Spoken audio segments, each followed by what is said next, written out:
So the topic it will be about sports. It will be the introduction. So when you said sports is an activity that requires physical actions and skills where individuals or teams compete under a set of rules. Okay. So we have different sports that we have. So we have the types of sports. So it classifies into individual, dual, and then the team sports. Okay. So when you said individual sports are played by one participant on each competing side. So it means tig-isa lang. So the next is the dual sports are played by two competing pairs. Okay, so it means yung individual sports, so pwede siyang maging by partner. So that will be the dual sports. So magpartner sila naglalaban sa bawat isa. Okay. The next is the team sports are played by three or more players. So ito na yung maramihan. So, under that, we have the individual sports. Ano nga ba yung mga individual sports na ito?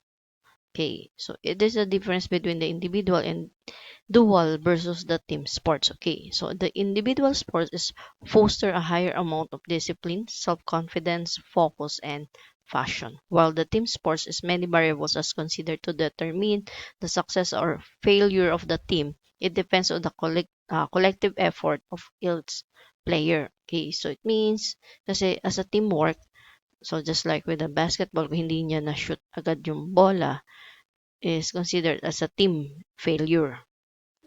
And then, kung successful naman is a team success. As in individual, you have your discipline, self-confidence, and then focus. Kasi ikaw lang yung mag-isa. So, ikaw lang yung mag-isa lumalaban. Okay. So, what does one need to know in playing sports? So, some of the important aspects to consider in learning a sport. First is the history. Okay, so you need to know the background of the sport, kung saan ba siya nagsimula, sino yung nagsimula, ano yung mga kailangan. Okay, so the history, the court dimension, or we call it the venue. The third, it will be the equipment and gear. The fourth is the technical and tactical skills. The fifth is the rules of the game. And then last is the officiating. So, how does the game flow? Okay, so individual or the dual sports, we have the table tennis, the example for the individual and then the dual sports. So in the table tennis, we have the proper gripping. So the first part is will be the grip, kung paano ba yung tamang paghawak, the shake hand, and then the pen hold grip.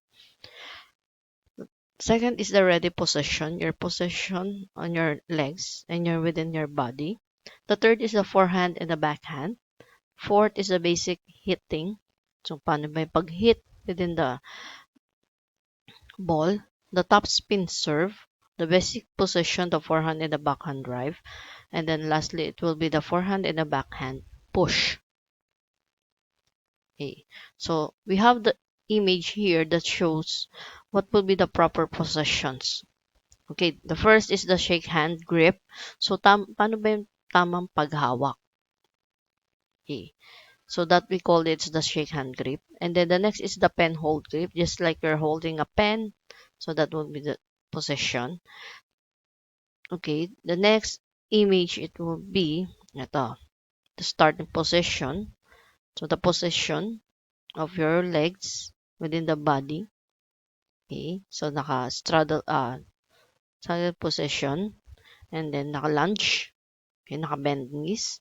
The next is the forehand push in position of the hands within the gripping of the racket. Okay, so it will be the push. That will be the image. So the next example it will be is the badminton. Okay. Kung meron si table tennis ng mga proper gripping, the ready position, meron din po si badminton. So we have the same with the gripping of the badminton, and then with the table tennis is the handshake grip. We have the forehand and then the backhand. The next is the ready position and the footwork. The third is the serve, the long and the short serve. When you said short serve, we use the forehand and the backhand. The fourth is the forehand and the backhand overhead stroke. The fifth is the forehand and the backhand clear, forehand and backhand drop, the forehand and backhand smash, and then last is the forehand and the backhand drive. Okay, so that will be the area of the badminton. Okay. So you can see this, the backhand grip. Ito pa yung itsura. It would be the racket na sinasabi. So it will be the forehand grip. So yung tamang paghawak. The backhand shorthand serve. So that will be the image that shows. So the next is will be the team sports. Okay.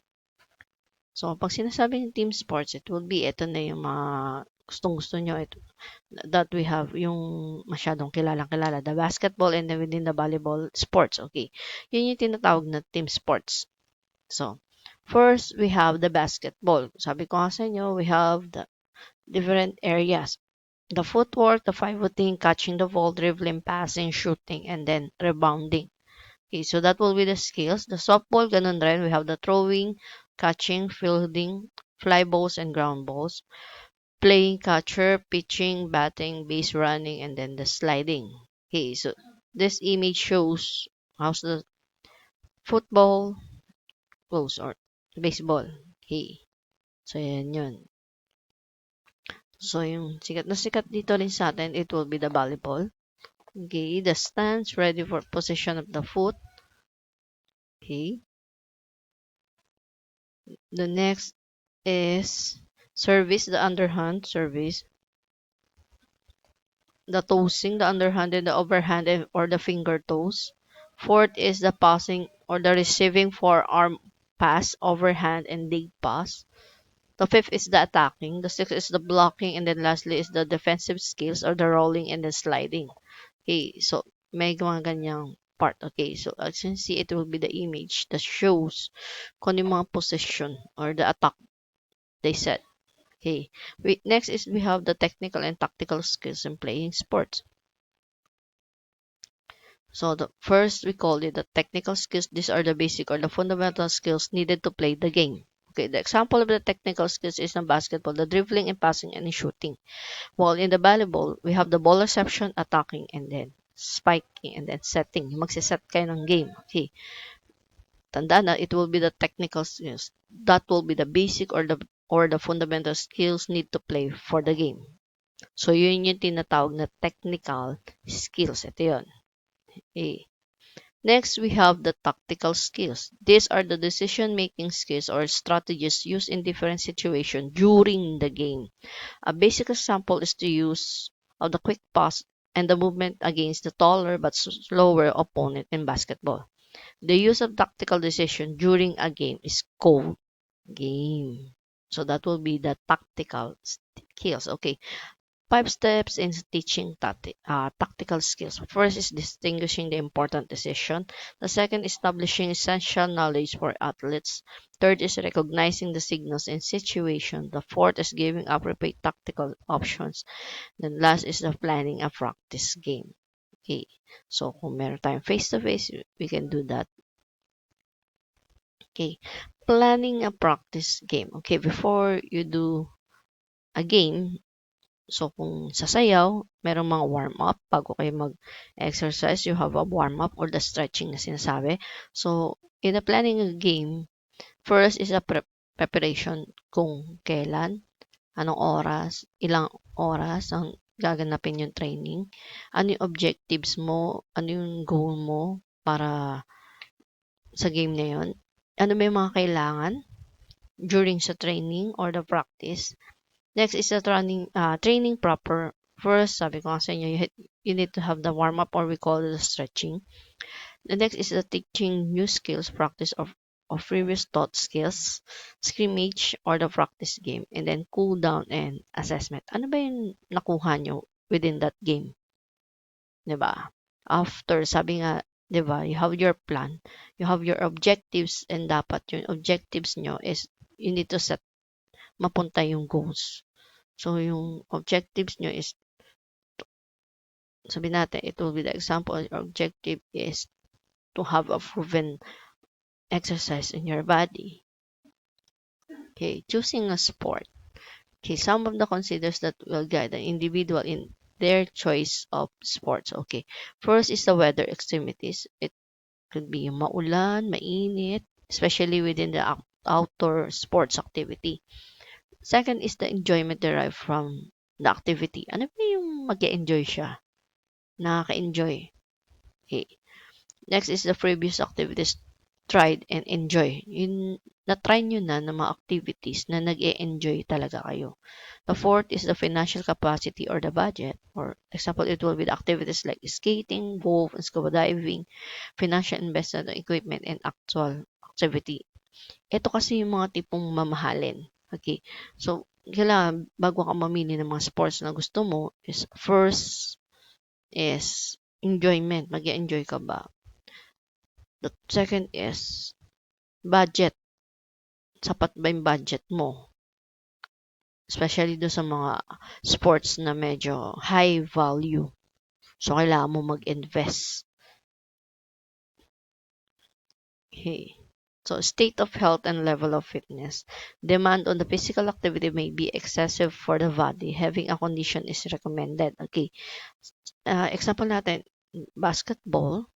So, pag hindi ka naman ganun ka, marami kasi nagtatry, they have the asthma, yung hindi kailangan masyadong mabilis yung heartbeat nila.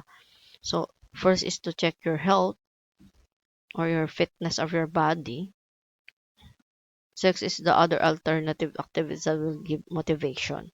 Ano yung mga sports na pwedeng have the motivation? Kasi meron mga sports na hindi naman masyadong kumikilos ang katawan. Okay, so you have the sports at chess. It within your mind, your tactics, your skills. Paano ba madidefeat yung kalaban nyo? Okay. Next is what are the health-related and skill-related fitness in sports or physical activities? First is the health-related fitness or the aerobic capacity, muscular strength, muscular endurance, flexibility, and body composition of an individual. The second is the skill-related physical fitness, sometimes called sport fitness or motor fitness. Ito yung, syempre, kumikilos. One of the factors that influence skill-related performance is heredity. Okay, within your family. However, most fitness skills can be developed and improved. Okay, so skills-related fitness component.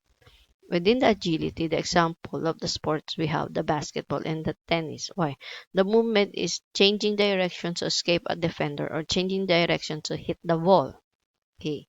Wall in balance is cycling gymnasts, riding a bicycle and then performing on the balance beam. Coordination, the table tennis and then the baseball or we have the soccer, the hitting the ball, catching a ball and kicking a soccer ball. So, yun yung mga coordination part. The reaction time, it will be the swimming and then the basketball. While in swimming, start to jump or dive on the pool when the signal start. The basketball is getting the rebound. Okay. The speed is athletics, the badminton, and then the baseball. Within the athletics, we have the running on the 100-meter event. In badminton, we have the receiving a drop shot. Baseball is stealing a base. Okay. While in power, we have the sports is the baseball and the powerlifting. Within the baseball, we have the throwing a pass ball. And then in the powerlifting, with the lifting weights, yung mga mabigat. Okay. So what are the safety measures to avoid unnecessary injuries in playing games or sports? First is the safety equipment. Second is the hydration. The third is the perform moderate intensity physical activity. And then last is the weather condition. So weather check. Okay, so that will be the topic as of now.